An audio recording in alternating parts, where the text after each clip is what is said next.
Buenas noches. Tal parece que ya hemos ingresado a la era del estupor, de la indignación. Las revelaciones, en fin, confirmadas o no tan confirmadas todavía, realmente nos impresionan. El día sábado, la República publica el siguiente titular: Maiman habría recibido más de 20 millones de dólares. Maiman es el brazo del amigo íntimo, digamos, de Alejandro Toledo. Maiman no tenía nada que ver con el gobierno. Si él recibe 20 millones de dólares de empresas brasileras, es por su vinculación precisamente, es como testaferro, sería como testaferro de Alejandro Toledo. Dice la República en el interior: la Fiscalía estima que las transferencias podrían superar los 20 millones a Maiman, ¿no es cierto?, a cuentas, a distintas cuentas de Maiman. El fiscal Castro identificó un depósito a cuenta de un pago de hasta 6 millones de dólares de Camargo Correa por la interoceánica. Hay un giro de 1.6 millones, en fin, y esta empresa, que de donde salió el dinero de Coteva, la empresa de Maiman, manejó 17 millones, en fin. Por supuesto, todo esto tiene que ser debidamente verificado, pero los indicios apuntan en esa dirección, ¿no? Y realmente es increíble que un líder que insurgió en los cuatro suyos contra la corrupción y todo lo demás termine tan o más corrupto que aquello contra lo que insurgió. Es indignante realmente. El día de hoy, la República y otros periódicos también traen lo mismo. Humala recibió 3 millones por orden de Lula. Y esto es increíble, ¿no? Porque entonces tenemos a una empresa privada brasilera, Odebrecht, que actúa por orden del presidente de la República para sobornar en buena cuenta o darle dinero para apoyar la campaña de un candidato que tiene una ideología afín al Partido de los Trabajadores, que en este caso es Ollanta Humala, ¿no es cierto?, del Partido Nacionalista. Entonces ya no solamente estamos hablando de de una política de Estado para ampliar la presencia económica del Brasil a través de sus empresas, sobornando en otros países, sino también para influir en los resultados electorales, para afectar de alguna manera la voluntad popular, para escoger, entonces, para propiciar o fomentar gobiernos afines al partido político de Lula en este caso. Es realmente increíble, increíble.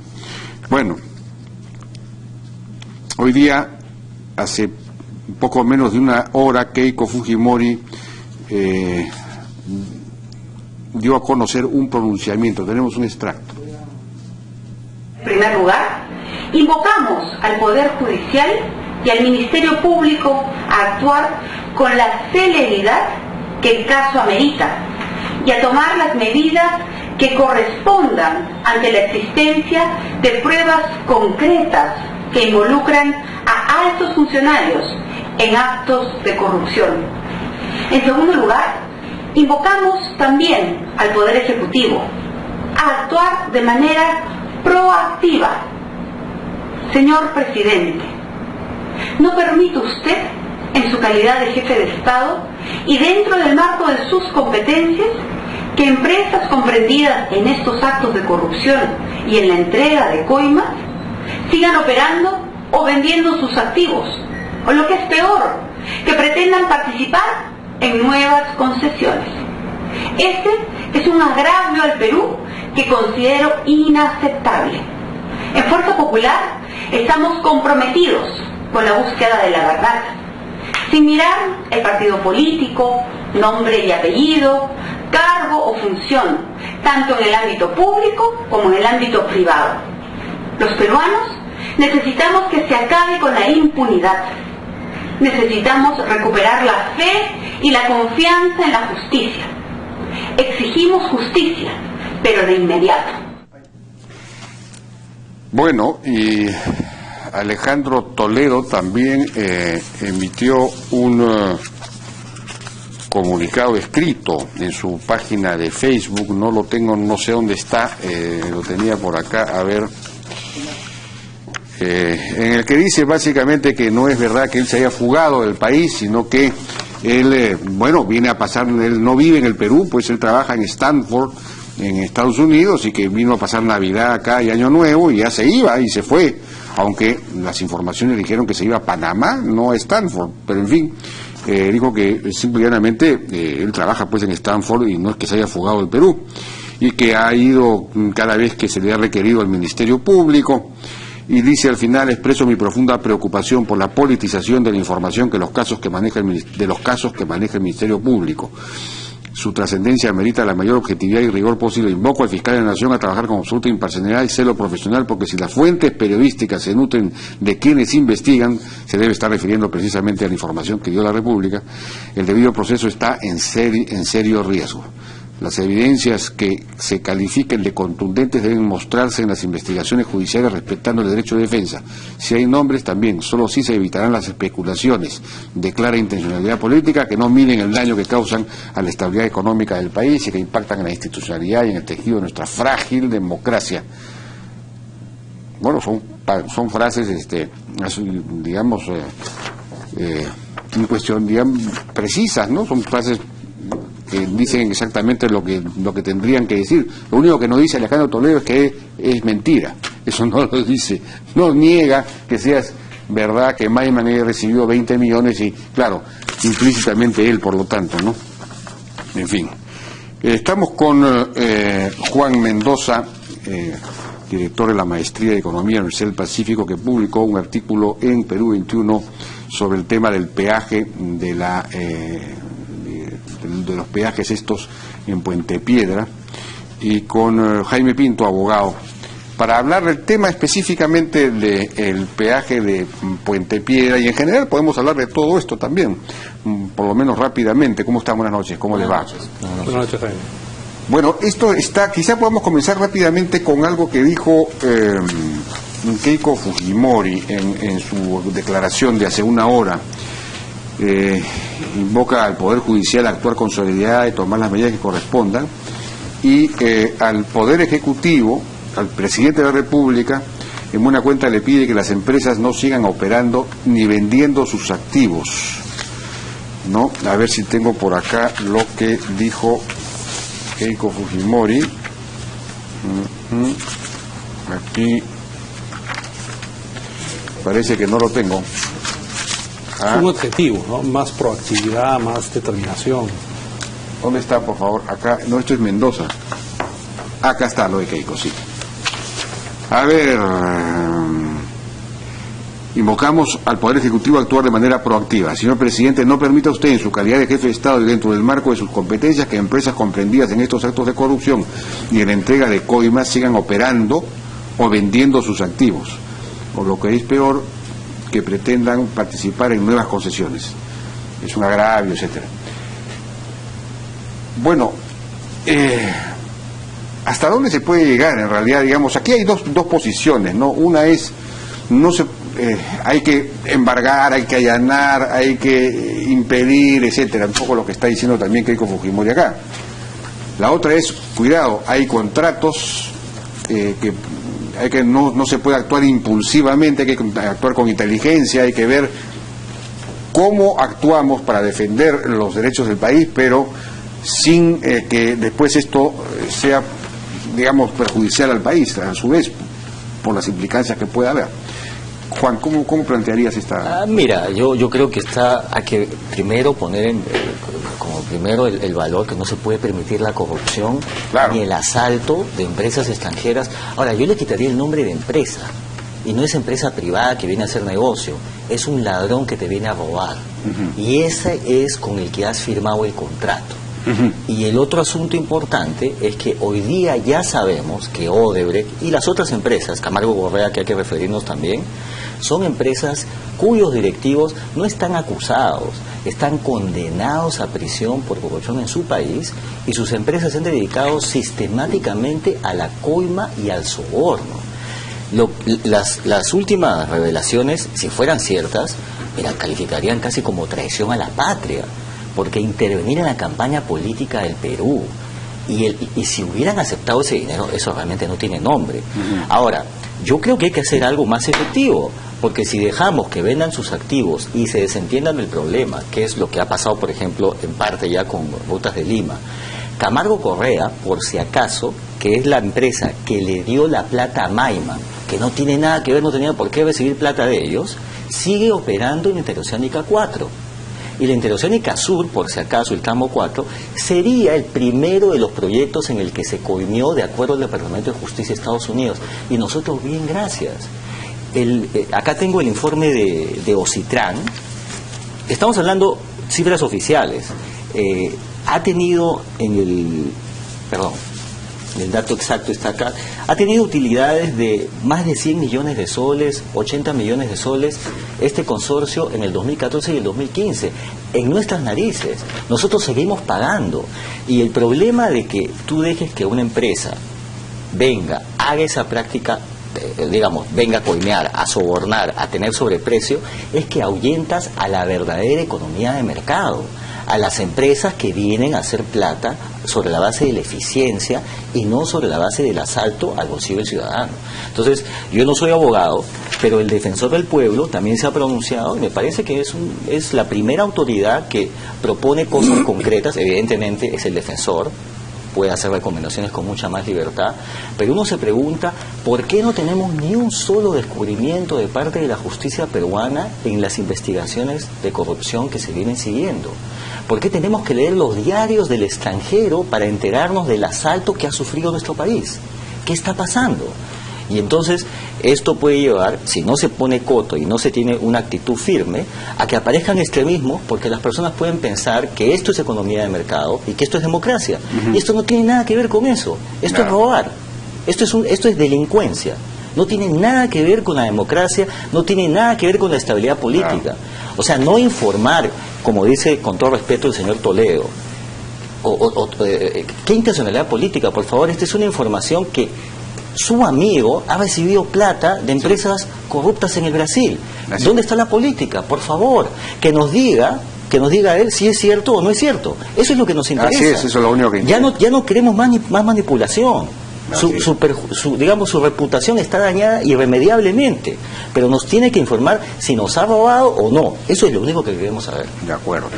Jaime, el tema legal, el tema de los contratos, digamos, hay, no sé exactamente, Odebrecht está en 4 o 5 proyectos. Sí, así es. Importantes. Hay quienes piden allanamiento, embargo, expulsión. Bueno, la propia Keiko Fujimori está pidiendo que ya no sigan operando.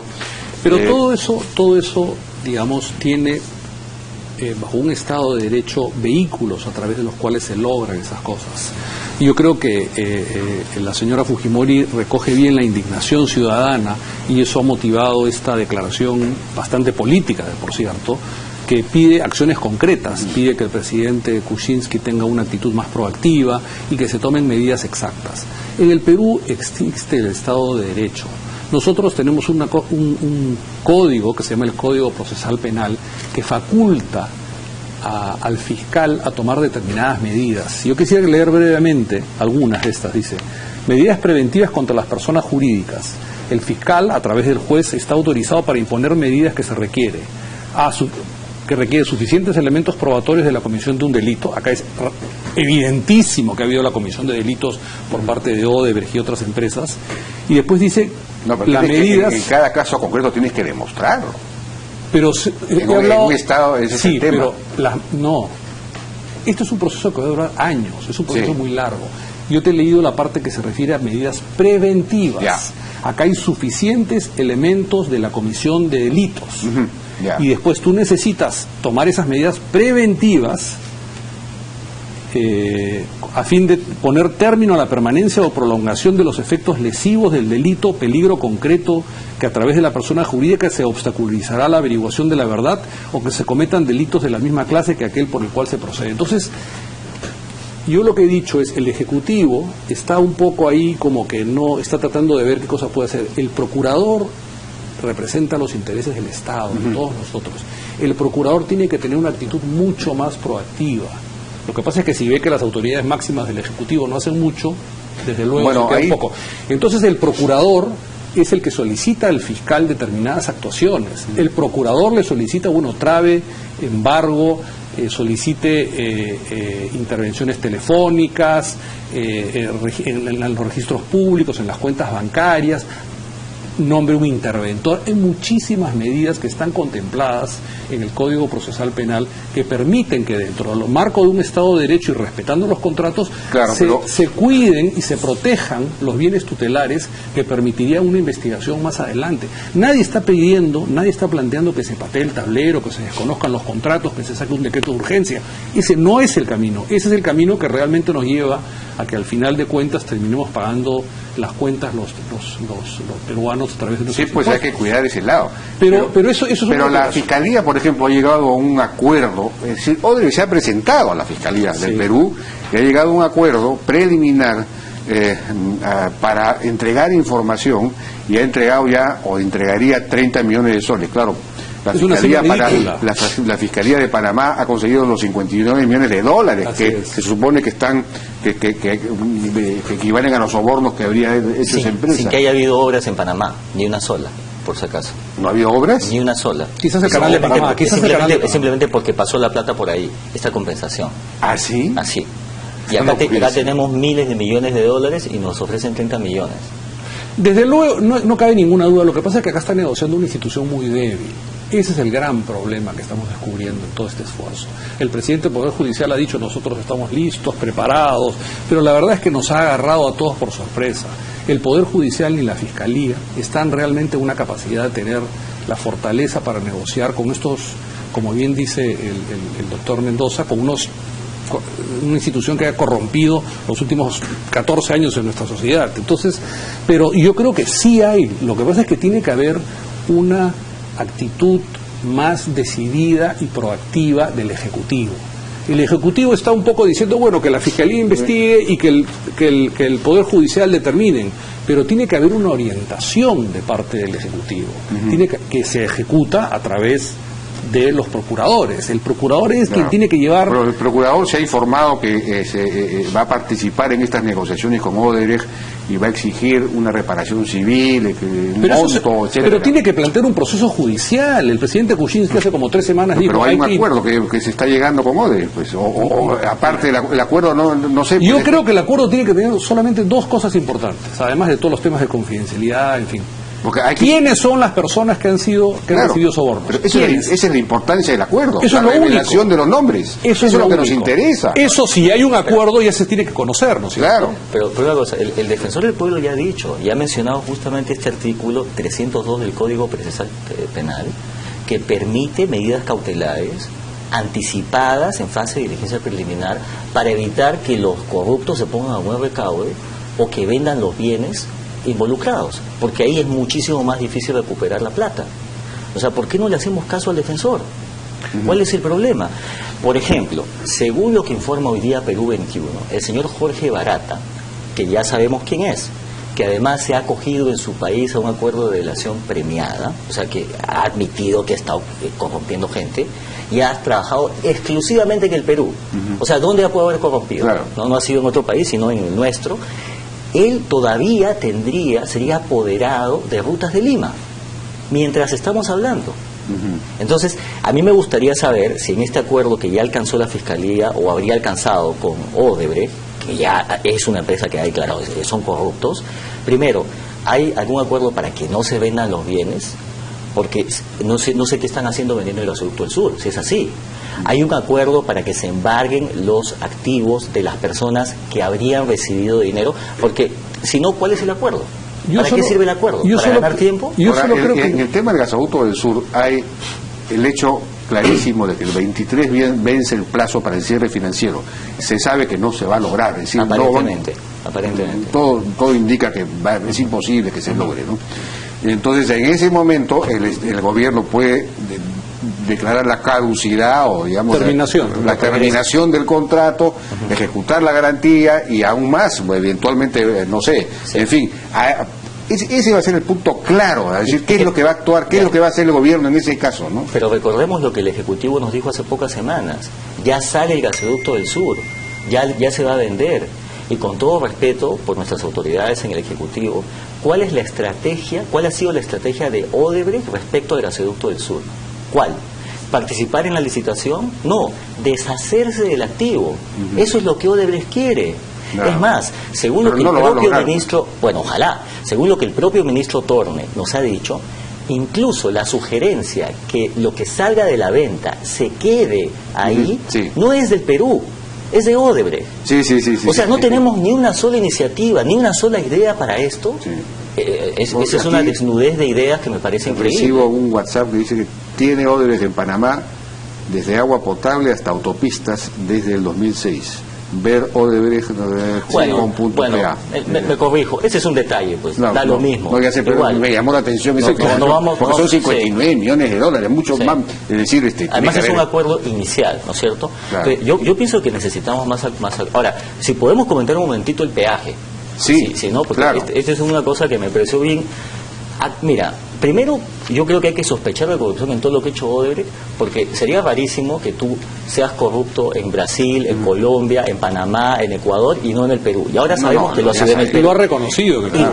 Y que no lo sea, y que lo seas en una obra, pero no en la otra. ¿No? Eso sería enormemente... Claro. Entonces, ¿por qué este es un contrato tan difícil de digerir? Primero porque esto sale como una iniciativa privada de la empresa, que se presenta al Consejo Municipal del 2013, y que el Consejo la declara de interés público, lo cual es perfectamente razonable, cualquier empresa puede probar, pero no hay concurso público y ni siquiera se pide la opinión del MEF, más allá de que hayan estado obligados o no, tratándose de una concesión que le da por 30 años los peajes de la ciudad. Y yo me enteré directamente preguntándole al regidor Núñez si él sabía qué era Odebrecht en el 2013, y el señor regidor me respondió que no. Y yo me pregunto, todo el mundo sabía, nosotros, no los electores, ¿por qué seguimos eligiendo personas que ni siquiera tengan la diligencia, asumiendo que no sabía, que su respuesta era correcta, de enterarse con quién hace una concesión a la Municipalidad de Lima? Ahora, ¿qué ha pasado con los peajes? Han aumentado muchísimo, 66% en 3 años. Yo no creo que el servicio, sin ser un ingeniero, un experto, haya aumentado de esa forma. Yo me pararía ahí. Yo he venido acá pidiendo precisamente que haya un análisis, un estudio económico de lo que llaman equilibrio económico. Digamos, este incremento de los peajes se hace para financiar obras que ya se hicieron, según la información que nos dio la propia Municipalidad de Lima. Ya Rutas de Lima cumplió con hacer todas las obras que tenía que hacer en la parte norte, ¿no? Y se supone que esto es para financiar también todas las obras en la carretera central, que es una vía absolutamente fundamental. Son 114 kilómetros. 114 kilómetros, pero esa es una obra fundamental porque la carretera son 3 obras, ¿no? Ha estado marginada toda la vida. Entonces, ese peaje puede ser necesario, quizás no la ubicación, faltaría pues una vía paralela, una vía libre, en fin, hay que crear las condiciones, pero técnicamente ¿es necesario o no es necesario ese peaje? Esa es la pregunta. Mira, una cosa bien. Odebrecht ya vendió la mitad de esto, 57%, a $500 millones, y toda la inversión que tenía que haber hecho era más o menos igual, y todavía se ha quedado con el 25%. ¿Ya? En un supuesto enormemente razonable, ellos no han invertido más de 250 millones desde que tienen la concesión. Ya vendieron la mitad y sacaron 250. Entonces, eso te sugiere o que el peaje se ha subido demasiado, ¿ya? O que tenemos que exigir muchísimas más obras por lo que estamos pagando. Porque ¿cómo puede tener una empresa ese tipo de rentabilidad en tan poco tiempo? Bueno, se necesita ese estudio, digamos, esa es una interesantísima y brillante especulación, pero necesitamos un estudio técnico, alguien que diga, alguien no puede revisar este contrato y comparar, bueno, cuánto cuestan las obras que hay que hacer y el peaje según la demanda, según el tráfico que hay, cuánto da. Lo que pasa es que eso es lo que hay que hacer, hay que ponerle razón a esto. Hemos hecho muchas de estas iniciativas privadas, como bien dice el señor Mendoza. Esta se hizo a iniciativa de Odebrecht en el 2010 en la gestión del alcalde Castañeda. Lo que pasa es que no prosperó y después finalmente se firmó el contrato en el 2013 en la gestión de Susana Villarán. Pero esto es una iniciativa de una empresa que ha reconocido o que soborna en la mayoría de los contratos. Ya sé.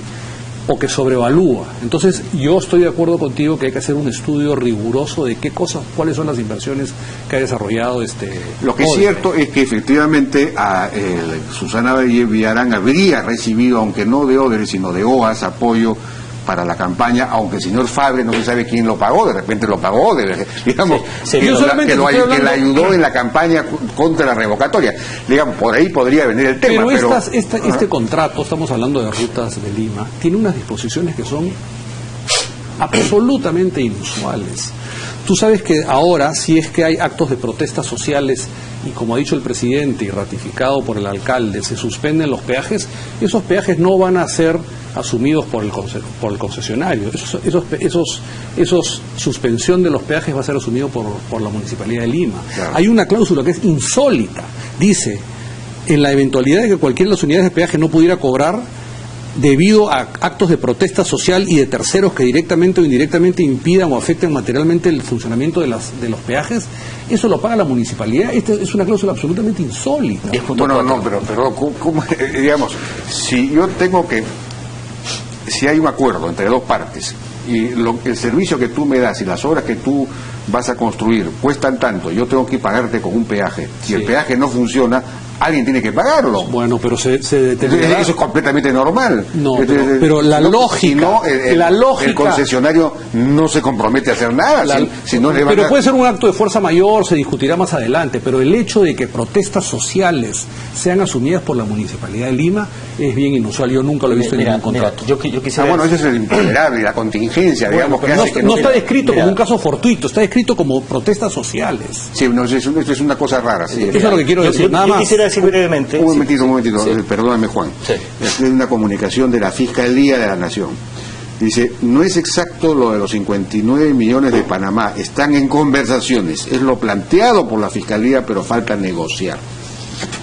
Pero son cosas que distraen, son cosas que distraen la conversación. Que nos digan, a ver, mira, perdóname, Jaime Pinto, por haber distraído. Yo quisiera referirme al asunto de este contrato. Mira, evidentemente lo que necesitamos es razón, porque no hubo ninguna razón cuando firmamos el contrato.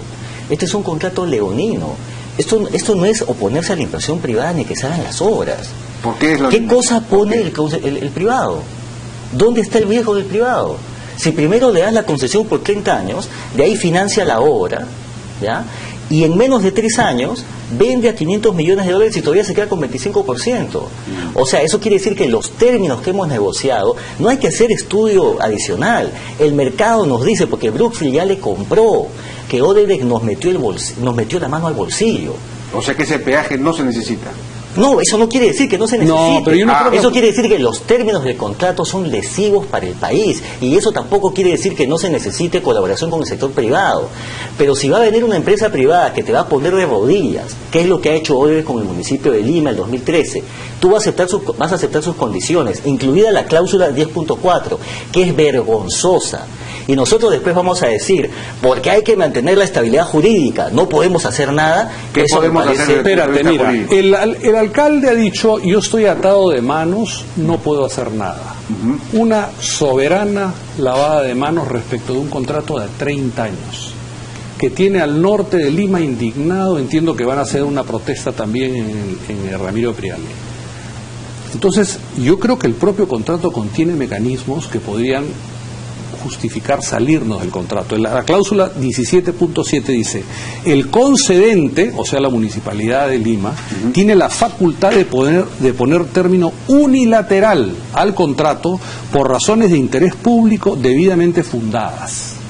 ¿Qué cosa es, en mi opinión, esto? Dentro del marco del propio contrato, es si se prueba que hubo corrupción en la asignación de esta en cualquier etapa de la asignación de esta iniciativa privada, o si se determina, bajo los criterios económicos, que hay sobrevaluación. Claro. O sea, que esto es una farra. Pues hay que estudiar eso. Eso para mí... Eso es fundamental. Porque la gente dice, no puedes patear el contrato. Estoy absolutamente de acuerdo. Si te lo autoriza el mismo contrato, pero hay que demostrar eso. Pues. Exactamente. Hay que demostrar que es interés público, que este es un contrato que es lesivo a los intereses del Perú, pero por una razón.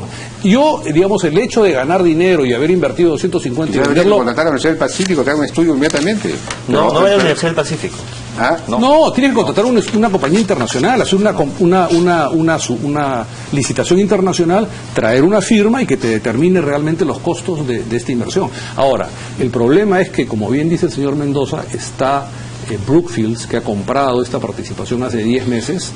Ahora, digamos, la pregunta es, ¿Brookfield conocía de estos estas sospechas de irregularidades, no hay ninguna evidencia de ello, pero tendría que ser resarcida si al final este contrato deja de tener vigencia, como yo de manera muy preliminar creería, porque es Odebrecht. Tiene que ser resarcida por Odebrecht. Exactamente. No por el Estado exactamente, peruano. Exactamente.